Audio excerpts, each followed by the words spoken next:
Et c'est pas de l'égoïsme, c'est le don de Dieu pour chacun de nous. Il m'a aimé et s'est livré pour moi. Alors, vous voyez, dans ce temps qui nous rapproche de Pâques, ce temps de préparation à la Pâques, il faut laisser résonner dans notre cœur le « pour moi ». Promet, le « pour moi ». Le Seigneur m'a aimé, il s'est livré pour moi. Et c'est ce que fait, c'est le but de la liturgie, de toutes les belles liturgies de la Semaine Sainte, c'est pour laisser résonner en notre cœur le « pour moi », « pour toi ».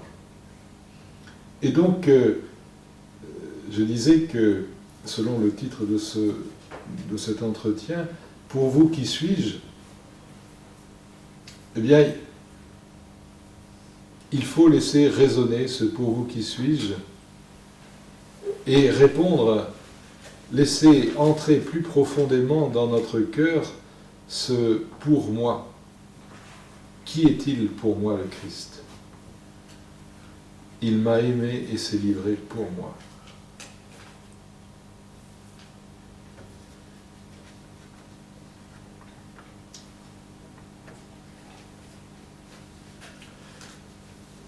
Par rapport à la suite du Christ, à l'appel du Christ, je vais prendre un autre texte, ce sera un deuxième texte, et puis nous ne ferons pas trop durer cet entretien, mais ce deuxième texte est tout à fait différent, c'est la marche de Jésus sur les eaux. La marche de Jésus sur les eaux. Vous allez voir le rapport que je vais faire entre ces deux textes bien différents. Les trois évangélistes, les synoptiques, trois évangélistes nous parlent de cette marche de Jésus sur les eaux, Matthieu 14, Marc 6 et Jean 6. Mais seul Matthieu parle de la tentative étonnante de Pierre de marcher sur les eaux.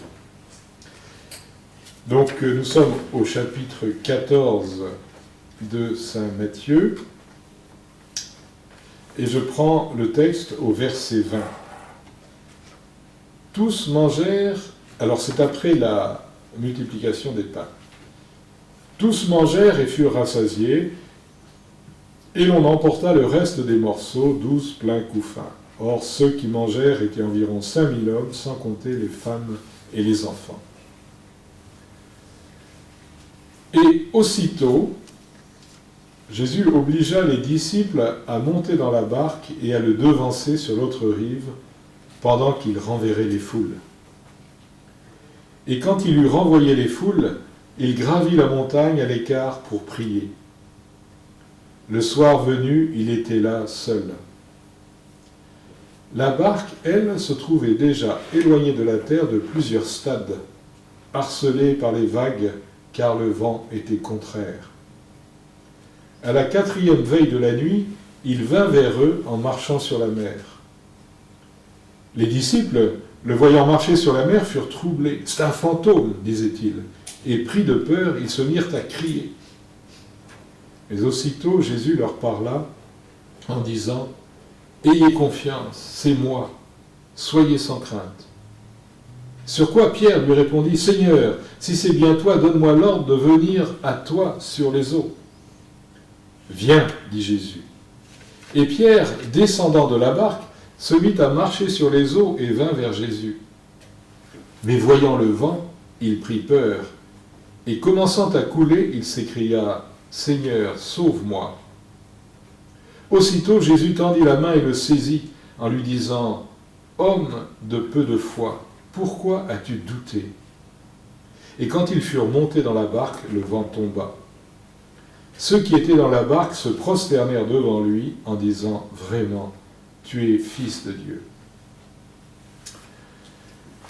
Donc, nous sommes après l'épisode de la première multiplication des pains, et Jésus renvoie ses disciples le précéder sur l'autre rive du lac. Donc, en pleine nuit, ils sont pris par une tempête au milieu de la mer, et les tempêtes sur le lac de Tibériade sont très violentes.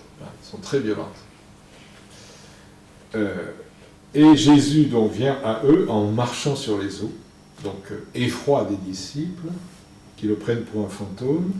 Jésus les appelle, c'est moi, n'ayez pas peur. Et Pierre, dans un bel acte de foi et d'amour, demande au Seigneur de le faire marcher comme lui sur les eaux pour aller à sa rencontre. Et c'est ce geste de Pierre que je voudrais méditer un peu, parce que c'est un geste, une attitude complètement folle, finalement. Tout d'abord, Pierre ne recherche pas à faire un exploit pour lui-même, il ne recherche pas un miracle pour le miracle, mais il cherche à rejoindre le Christ. Et là, c'est là qu'on peut peut-être faire un peu de psychologie, quoique avec les évangiles, c'est pas des descriptions psychologiques, mais on voit quand même la psychologie des personnages à certains moments. Bon, Pierre l'impulsif, on l'a vu d'une autre manière lors de la profession de foi. Pierre, il a hâte de rejoindre le Christ. Et donc,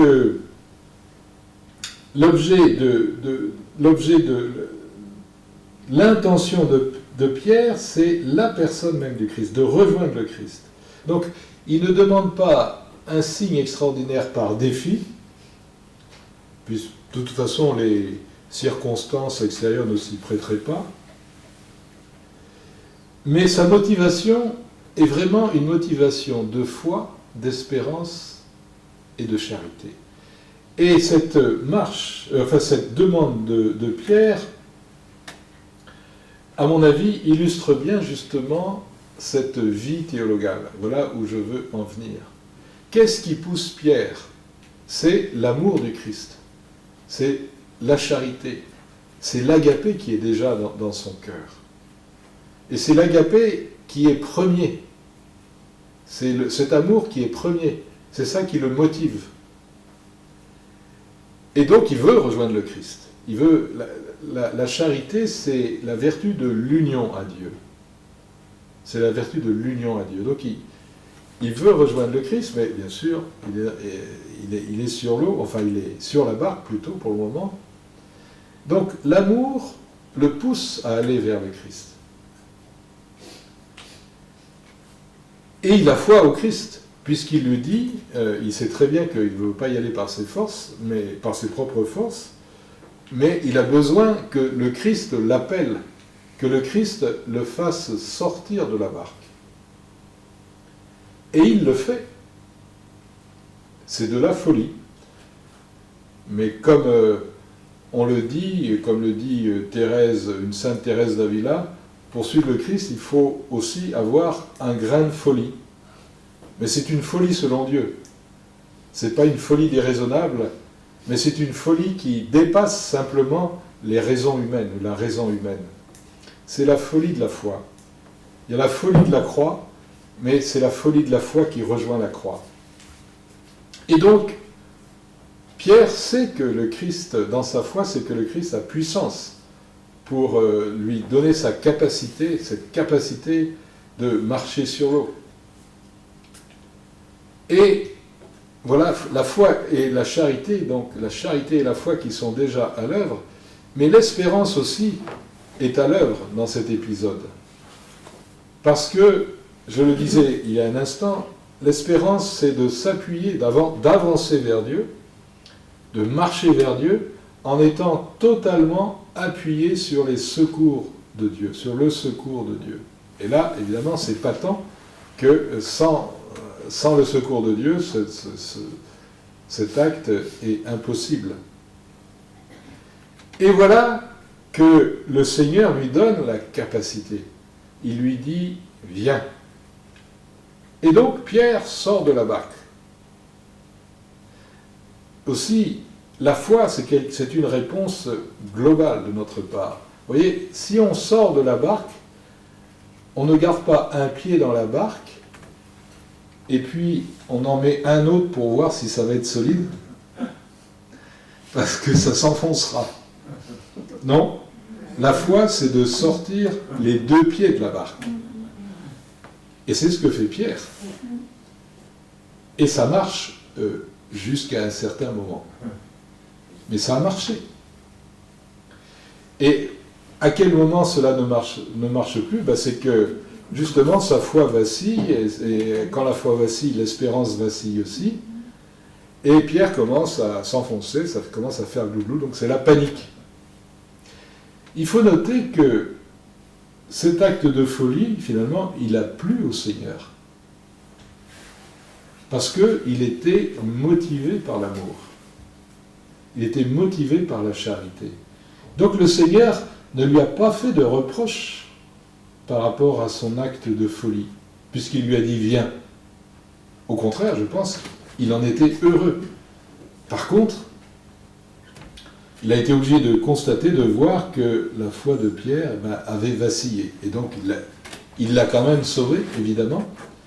Mais notons, vous voyez, c'est vraiment symbolique de ce que demande notre vie chrétienne. C'est de s'avancer vers Dieu en étant totalement appuyé sur Dieu.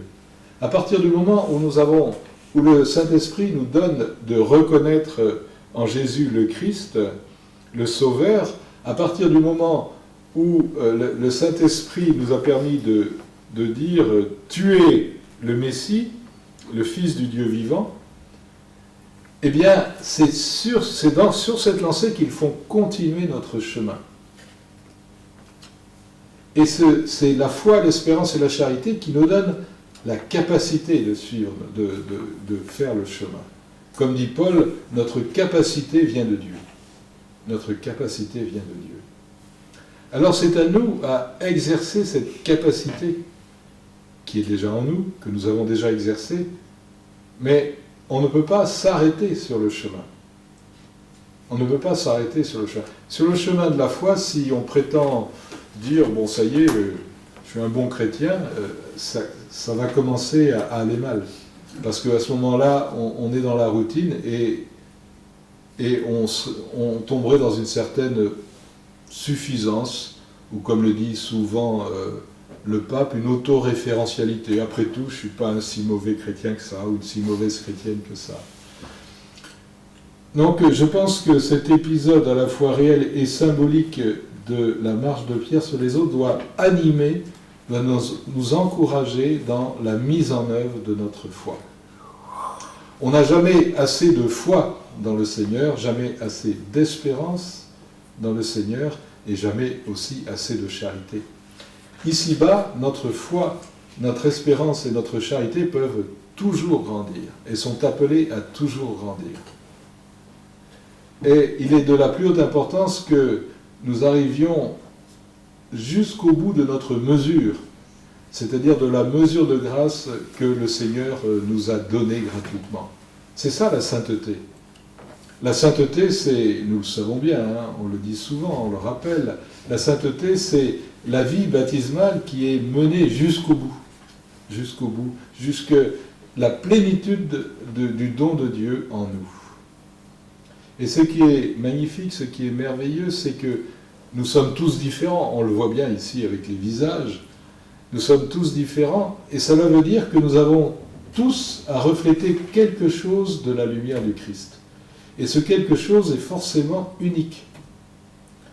C'est ça la communion des saints, c'est ça l'Église.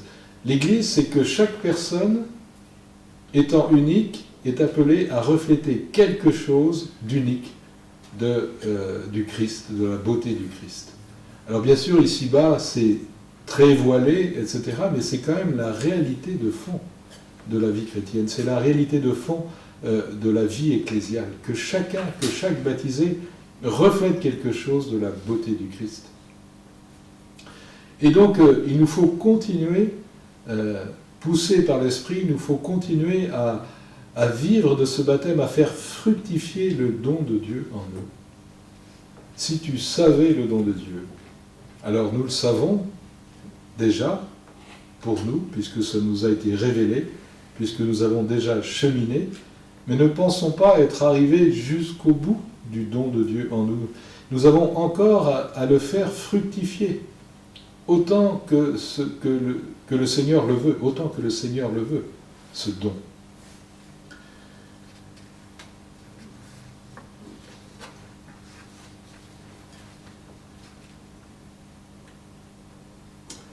Je vais terminer cet entretien par quelques réflexions qui concernent le discernement. Discerner le sens de ma vie, ce sera ma conclusion. Parce qu'au cours de cette retraite, nous sommes invités, je pense, à un nouveau don de nous-mêmes. Ça va être un des fils de la retraite. Un nouveau don de nous-mêmes, comme une nouvelle conversion en quelque sorte.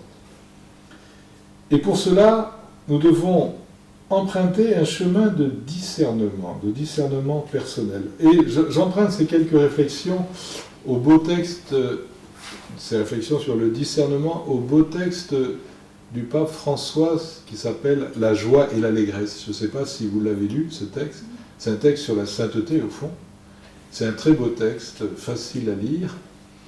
Et dans ce texte, le pape François a quelques numéros sur le discernement. Alors, ce n'est pas étonnant, puisqu'il est jésuite, et donc le discernement est très développé chez les jésuites, mais ce n'est pas une propriété des jésuites. En tout cas, ici, le point que je veux souligner, c'est que le discernement dont je parle consiste à approfondir le sens de notre vie. Et le but, c'est de suivre le Seigneur de plus près. Le but du discernement, c'est de suivre le Seigneur de plus près. Et donc, je vais citer quelques petits passages de la joie et l'allégresse, et ici, c'est au numéro 170 de la joie et l'allégresse, où le pape écrit, entre autres choses, « Il s'agit d'entrevoir le mystère du projet unique et inimitable que Dieu a pour chacun. » Entrevoir le mystère du projet unique et inimitable que Dieu a pour chacun et qui se réalise dans des contextes et des limites les plus variés. Toujours dans le même numéro 170, le pape écrit « Ce qui est en jeu, c'est le sens de ma vie devant le Père, qui me connaît et qui m'aime. Le vrai sens de mon existence, que personne ne connaît mieux que lui. Le discernement, en définitive, conduit à la source même de la vie qui ne meurt pas, c'est-à-dire connaître le Père, le seul vrai Dieu, et celui qui l'a envoyé, Jésus-Christ. Le discernement ne requiert pas de capacité spéciale, ni n'est réservé aux plus intelligents ou aux plus instruits, et le Père se révèle volontiers aux humbles. Donc, en fonction de ce discernement, donc de ce qui donne sens à ma vie, eh bien, ce même discernement va porter sur les moyens à mettre en œuvre pour correspondre à ce qui a été découvert. Et je le redis que le but, c'est de suivre le Seigneur de plus près. Au numéro 169, il y a cette réflexion, parmi d'autres. Le discernement n'est pas seulement nécessaire pour les moments extraordinaires, ou quand il faut résoudre de graves problèmes, ou quand il faut prendre une décision cruciale. Le discernement est un instrument de lutte pour mieux suivre le Seigneur. Donc je pense qu'une retraite, c'est un moment favorable pour discerner comment mieux suivre le Seigneur. Et au numéro 174, nous ne discernons pas pour découvrir ce que nous pouvons tirer davantage de cette vie, mais pour reconnaître comment nous pouvons mieux accomplir cette mission qui nous a été confiée dans le baptême.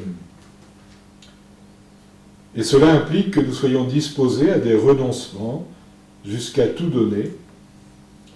Si quelqu'un entre dans cette dynamique, alors il ne laisse pas sa conscience s'anesthésier et il s'ouvre généreusement au discernement. qu'est-ce que veut le Seigneur pour ma vie? Maintenant, ici et maintenant. Encore une fois, il ne s'agit pas de découvrir des voies ou des chemins extraordinaires. Il n'y a pas forcément des choix très difficiles à faire dans notre vie, je ne sais pas, mais pas forcément. Mais la question, c'est de mieux suivre le Seigneur. Mais, et je termine par là, pour discerner, il faut être disposé à écouter. Et la retraite, évidemment, est faite pour cela, pour écouter. Je cite des petits passages du numéro 172. Il pourrait arriver que, dans la prière même, nous évitions de nous laisser interpeller par la liberté de l'Esprit Saint qui agit comme il veut. Il faut rappeler que le discernement priant, c'est un discernement priant, ce n'est pas simplement un exercice intellectuel de la réflexion. Il faut rappeler que le discernement priant doit trouver son origine dans la disponibilité à écouter le Seigneur, à écouter les autres, la réalité même qui nous interpelle toujours de manière nouvelle. Seul celui qui est disposé à écouter possède la liberté pour renoncer à son propre point de vue partiel ou insuffisant, à ses habitudes, à ses schémas. Il ne suffit pas que tout aille bien, que tout soit tranquille. Dieu pourrait être en train de nous offrir quelque chose de plus, et à cause de notre distraction dans la commodité, nous ne nous en rendons pas compte. Je termine en répétant ce membre de phrase. Dieu pourrait être en train de nous offrir quelque chose de plus. Amen. Voilà, donc nous restons dans ce silence de la retraite, un silence priant, un silence qui est là pour écouter et discerner l'œuvre d'amour du Seigneur dans notre vie.